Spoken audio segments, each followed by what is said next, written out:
E aí pessoal, tudo tranquilo? Mais uma vez nós estamos aqui para gravar um vídeo muito especial, porque esse é o 10º vídeo do canal.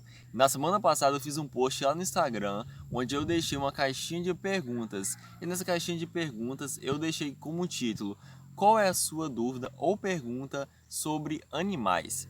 E eu quero agradecer a vocês que deixaram as suas perguntas lá e elas estarão sendo respondidas aqui hoje nesse 10º vídeo. Então, sem mais delongas, vamos para nossas respostas das suas perguntas.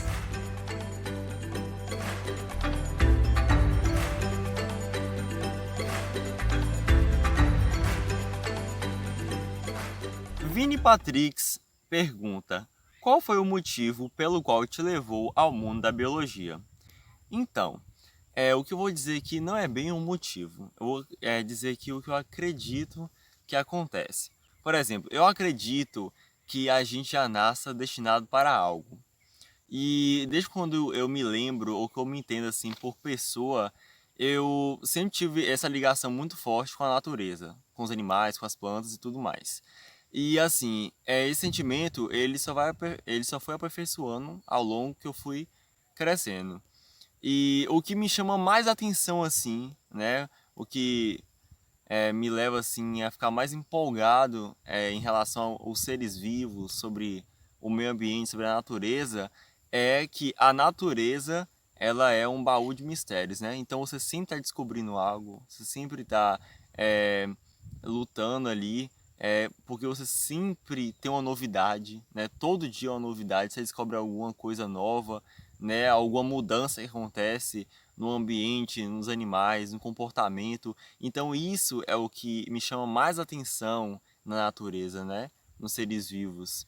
Então não é bem o motivo, mas é o que realmente me atrai assim. É isso aí, é esse mistério que a gente sempre tem a sede de buscar por mais, porque são conteúdos que não tem fim, né? Todo dia a gente descobre uma coisa nova, então isso é o que me chama mais atenção no mundo da natureza. Rafa Rodrigues Rosado pergunta: qual a diferença entre mimetismo e camuflagem? Então, o mimetismo é quando o animal ele imita outra espécie de animal. Assim, ele vai conseguir imitar todas as suas características e todos os seus comportamentos. Por exemplo, a cobra falsa coral, ela imita a coral verdadeira. Ela imita nos padrões de cores, quando está sob ameaça, ela imita o comportamento que a coral verdadeira faz, por exemplo, de enrolar a cauda, né? Ou então tem um achatamento. Então, o animal que imita, ele vai estar assim o mais parecido do verdadeiro. Assim ele consegue confundir seus predadores e presas. Já na camuflagem, o animal ele vai imitar o ambiente. Por exemplo, nós estamos numa floresta.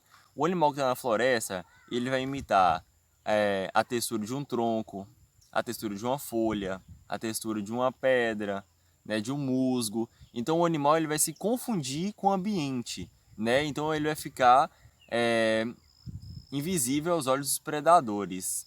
Essa é a intenção da camuflagem, né? Os animais que utilizam da camuflagem.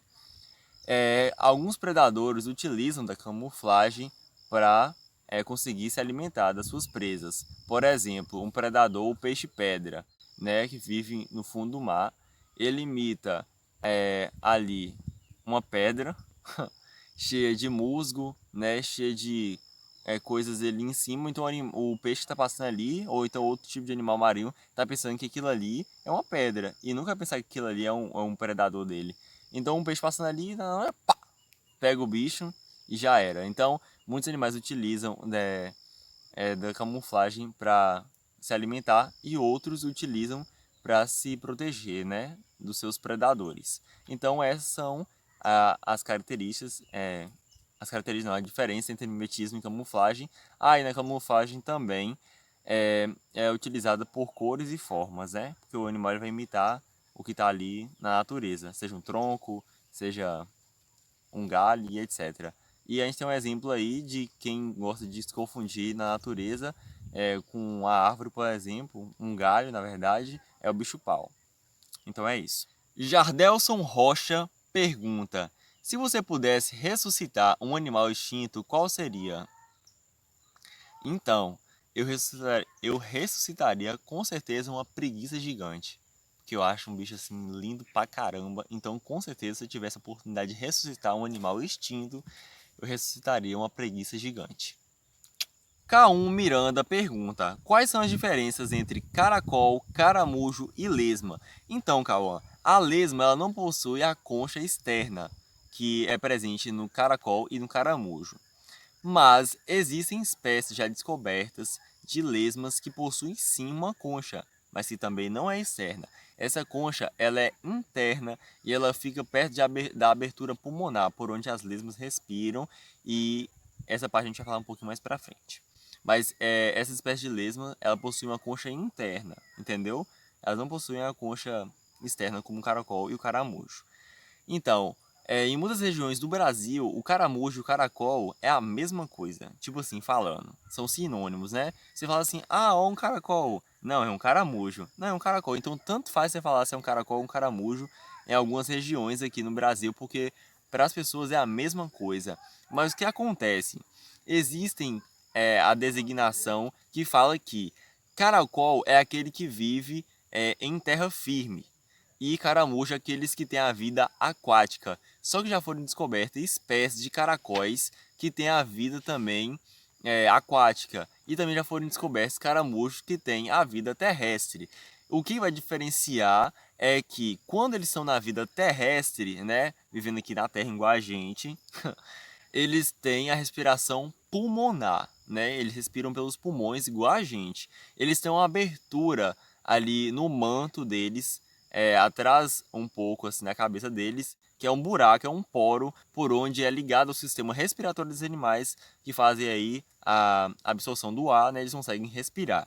E quando eles estão na água, esses animais eles respiram por brânquias, como os peixes, são aqueles cortes assim na lateral, né, que a gente vê nos peixes, eles também respiram por brânquias. E também existem espécies de lesmas que vivem na água e respiram também por brânquias.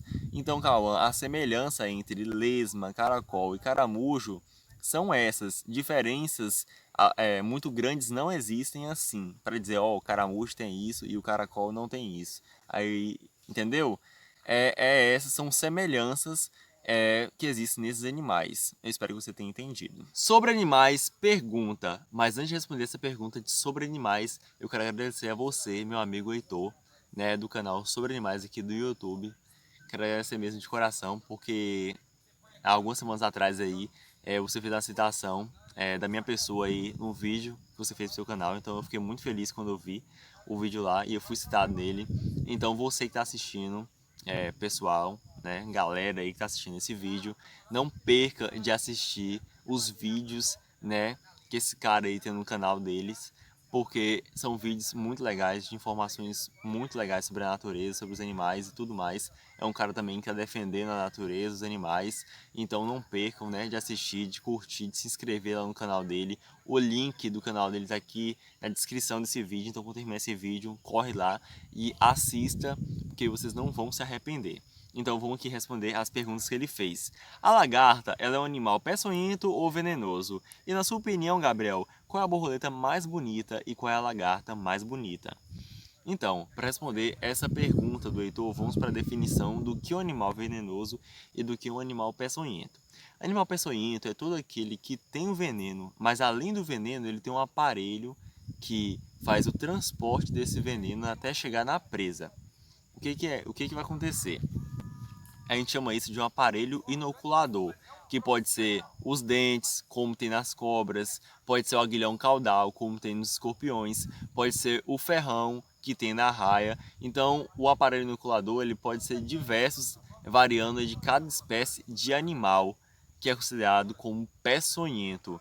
Então, o peçonhento ele consegue fazer por conta própria a inoculação do veneno através do seu aparelho na presa. O venenoso ele já não consegue fazer a inoculação do veneno. Ele tem o veneno, mas ele precisa de uma ação externa para conseguir, né, a toxina dele entrar na presa ou no predador que está tentando. Muitas vezes agora aí vai ser o predador atacando ele e ele vai conseguir liberar o veneno, né? Seja por uma pressão, por um aperto, por uma mordida. Aí sim ele consegue liberar o veneno, a ingestão, né, do animal venenoso. O que acontece? Como ele fez a referência da lagarta, então a gente vai usar a lagarta. Existem, né, grupos, famílias que fazem divisões de espécies de lagartas. Existem espécies de lagartas, vou citar aqui uma família que é muito numerosa, da família Saturnidae, né, dos saturnídeos. É uma família que possui cerdas, né, urticantes, e também possuem espinhos. E esses espinhos, né, por exemplo, quando um predador vai atacar essa lagarta que possui espinhos, né, ele acaba encostando nesses espinhos que essa lagarta possui por todo o corpo, e esses espinhos são venenosos, porque eles são ligados a glândulas de veneno. Mas, como eu falei, animais venenosos não conseguem liberar por conta própria o veneno, eles precisam de alguém para fazer isso. No caso aqui do exemplo é um predador, que vai encostar uma vez só, né, ali no espinho, e vai ser já injetado ali o veneno.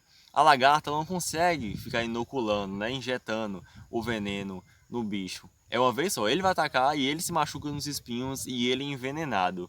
Então, a lagarta é um animal venenoso, porque ela não consegue inocular por conta própria o veneno na presa, entendeu? O peçonhento, como a cobra, ela vai atacar um bicho, ela vai morder o bicho, vai injetar o veneno. E o bicho vai morrer pelo veneno da peçonha, né? Me embolei aqui, mas o bicho ele vai morrer ali pela inoculação do veneno ali em seu corpo. A lagarta já não consegue fazer essa inoculação por conta própria, então o animal vai se machucar uma vez só nos espinhos dela e ela vai sair livre e o animal vai embora também.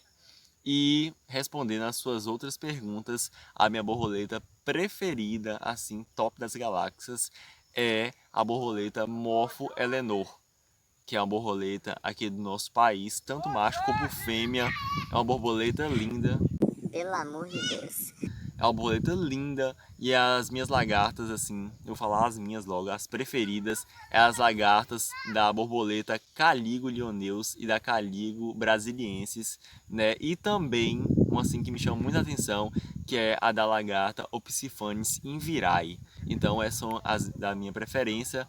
E é isso aí, espero que você tenha entendido. Matheus XPP pergunta: centopeias são insetos? Então, Matheus, cetopeias, centopeias não são insetos. O que caracteriza um inseto? O inseto é dividido entre cabeça, tórax e abdômen. Então, todos os animais que não têm essa divisão, eles não são insetos. Então, o que as centopeias são? As centopeias são quilópodes. Calma que você vai entender o que são quilópodes. Quilópodes são artrópodes terrestres. Ixi, piorou tudo, né? Mas espera aí que a gente vai entender agora o que é isso tudo que eu falei. A palavra quilópodes quer dizer aqueles que possuem aqueles que possuem 1000 pernas, né? Vem do grego e quer dizer aqueles que possuem 1000 pernas. Artrópodes são aqueles que possuem as pernas articuladas, né?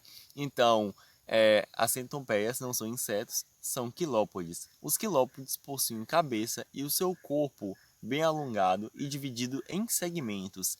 Cada segmento possui um par de pernas. Esses animais também possuem um par de antenas e são animais aí que caçam tanto invertebrados quanto vertebrados. Possuem a coloração aí comum marrom ou amarela, mas em regiões tropicais esse animal aí ele vai ter colorações apossemáticas. O que são colorações apossemáticas? São colorações de alerta, tipo assim, eu sou perigoso, não mexa comigo. Então, são colorações laranjas, vermelhas, colorações bem fortes. Então, respondida a sua pergunta. Cat Twinkle pergunta: a lagarta Lonomia oblíqua é perigosa? Sim, Cat. A lagarta Lonomia oblíqua é uma lagarta que é muito perigosa e eu vou dizer para você o porquê. Ela é uma lagarta, né, de interesse médico aqui no Brasil. A lagarta Lonomia oblíqua é uma lagarta que tem origem do sul, né, nas matas que ficam localizadas no sul do Brasil. Né, são lagartas que geralmente estão sempre agrupadas, né, então são muitas agrupadas em troncos das suas árvores que são hospedeiras, né, as árvores que elas se alimentam. O que acontece? Essas lagartas viviam, e até hoje vivem, né? Mas antes viviam com muito mais abundância, né? Ou seja, com muito mais quantidade nas matas, né? Nas florestas do sul do Brasil, né? Só que com o desmatamento, essas lagartas começaram a sair, né? Das suas árvores que são nativas, que eram nativas das florestas que elas se alimentavam, e passaram a também consumir outros tipos de plantas que são de consumo nosso. Então elas começaram a visitar os pomares, né? Começaram a se alimentar de algumas espécies de plantas que vivem nos pomares, que também servem para alimento nosso. E acontece muitos acidentes com esse tipo de lagarta. E esses acidentes geralmente são fatais, porque essas lagartas possuem um veneno muito forte nas suas cerdas, que estão por todo o seu corpo. Essa lagarta é muito fácil de se identificar, porque ela possui as suas cerdas espinhos, né? Que parecem espinhos, mas não são espinhos, são cerdas que geralmente têm a coloração verde, são espalhadas por todo o seu corpo, e nessas cerdas elas são ligadas em glândulas que possuem veneno. E ao encostar nessas cerdas, a pessoa acaba tendo um acidente, e esse veneno ele é passado para a pele da pessoa, e aí já acontece todos os sintomas, né? A queimadura e um monte de sintomas que ele desencadeia no corpo da pessoa. Já foi descoberta a vacina para esse tipo de veneno dessa lagarta, que chama, na verdade, um soro. Não é uma vacina, um soro que chama soro antilonômico, que é um soro que combate o próprio veneno desse tipo de lagarta. Então, por mais que esse animal ofereça perigo, ou qualquer outro animal que ofereça perigo para nós, não é importante, não é, né, recomendável matar, porque são animais que desempenham um ótimo papel na natureza, eles servem de alimento para outros animais, e também você matando esses animais você pode desencadear aí um desequilíbrio ambiental. Então ela é sim uma lagarta venenosa, né? É uma lagarta que já houveram óbitos por causa dela, mas desde quando inventaram um soro, as mortes pararam, pararam, né, de acontecer, e por causa que o atendimento foi rápido. Mas se demorar demais e não tiver o atendimento, a pessoa provavelmente vai morrer sim. Abigail Silva pergunta: porquinhos da Índia dormem de olhos abertos? E o tamanho da lagarta interfere no tamanho da borboleta? Então, Abigail, porquinhos da Índia, eles não dormem de olhos abertos. O que acontece? Esses animais, por natureza, são atentos a tudo que acontece à sua volta, tudo. São muito sensíveis, as suas orelhas são muito sensíveis a qualquer ruído, né? Porque são animais que são presas fáceis na natureza, e de natureza também criados como um pet, como muitas pessoas têm. Esses animais possuem as mesmas características. Então, esses animais eles sempre estão atentos a tudo, e parece que eles nunca dormem porque eles sempre estão de olhos abertos. Mas o que acontece? Esses animais eles costumam cochilar de olhos abertos. Eles não dormem de olhos abertos, mas eles costumam cochilar. Às vezes você vê ele de olho aberto, mas você pode não perceber, mas às vezes está cochilando, né? E não acordado, né? Mas quando eles vão dormir, eles literalmente fecham mesmo os olhos e dormem de olhos fechados, quando eles se sentem bem seguros. Mas geralmente quando você vê ele de olhos abertos, ou ele pode estar acordado mesmo, ou às vezes ele está ali parado, você pensa que ele está acordado, mas ele está cochilando de olho aberto. E a sua segunda pergunta, respondendo ela, a lagarta ela não interfere no tamanho da borboleta, porque existem lagartas de aí 15 centímetros ou mais, que quando fazem o vulgo chamado casulo, né, mas o nome certo é crisálida ou pulpa, ela diminui o tamanho, ela fica menor que a lagarta, e quando a mariposa ou lagarta nasce, né, quando chega o tempo, quando ela sai do casulo, né, o nome vulgar, ela pode sair menor ou maior. Então, o tamanho da lagarta não influencia no tamanho da borboleta ou mariposa. O Perim pergunta: como diferenciar uma lagarta perigosa de uma lagarta inofensiva? Então, Guperim, o correto para você diferenciar uma lagarta que é perigosa ou uma lagarta que é inofensiva é você conhecer os grupos que as lagartas elas são divididas. Existem grupos, né, que são as famílias de lagartas, de espécies de lagartas, que essas lagartas são divididas em perigosas e não perigosas, como foi bem perguntada a sua pergunta. Então, Guperim, existe um grupo de lagartas da família Saturnidae, as lagartas dessa família possuem cerdas que possuem veneno. E as pessoas geralmente se acidentam com esse tipo de lagarta. E os sintomas do veneno dessas lagartas é uma forte dor, como se o braço estivesse pegando fogo, ou qualquer parte do corpo foi atingida, porque o veneno dela causa esse mal aí quando é atingido na pele da pessoa. Né? Então essas lagartas possuem uma característica que tem cerdas, que tem veneno, então são perigosas. Mas existem outro grupo de família de espécies de lagartas que chama Papilionidae. Essas lagartas, elas já não possuem cerdas, né? Não possuem espinhos nenhum pelo corpo, são totalmente lisas, mas atrás um pouco da cabeça, elas têm um órgão chamado omeustério. Esse órgão é como se fosse uma língua que emerge da cabeça da lagarta, atrás um pouco, e essa língua, né, entre aspas, ela solta um fedor muito grande, muito desagradável, que espanta os predadores e também quem estiver incomodando ela.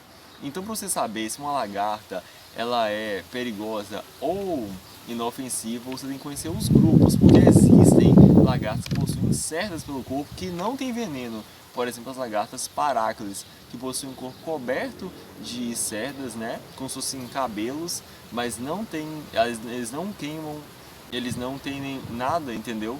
Eles podem causar uma irritação se entrar em contato com os olhos ou com alguma mucosa normal, como outro tipo de animal, mas não possuem veneno. Então, o correto para você saber é você conhecer as famílias que são divididas aí as espécies de lagarto, entendeu? Então, pessoal, esse foi o vídeo de hoje. Eu espero que vocês tenham gostado desse vídeo diferenciado, que é uma interação com vocês, né, a partir das suas perguntas e terem, consequentemente, as respostas dela. Eu espero que vocês tenham gostado, tenham aprendido, tenham entendido. Qualquer dúvida você pode perguntar aqui nos comentários que vou estar perguntando, que eu vou estar respondendo aqui para vocês. Então eu espero que vocês tenham gostado desse 10º vídeo com esse tema aqui pro canal, e com certeza vou estar trazendo mais vídeos como esse para estar respondendo as dúvidas que vocês têm sobre os animais e as perguntas, enfim. Então, galera, não se esqueçam de se inscrever, não se esqueçam de curtir, de comentar, de compartilhar, porque é muito importante, porque o YouTube ele mostra para outras pessoas esse conteúdo que foi dito aqui. Então, é um grande abraço, eu deixo aqui com vocês, e foi muito bom fazer esse vídeo, porque é muito bom estar interagindo com vocês. Então é isso, um forte abraço, valeu!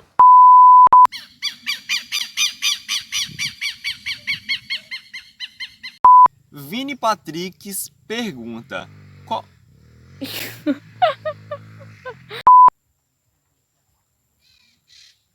chama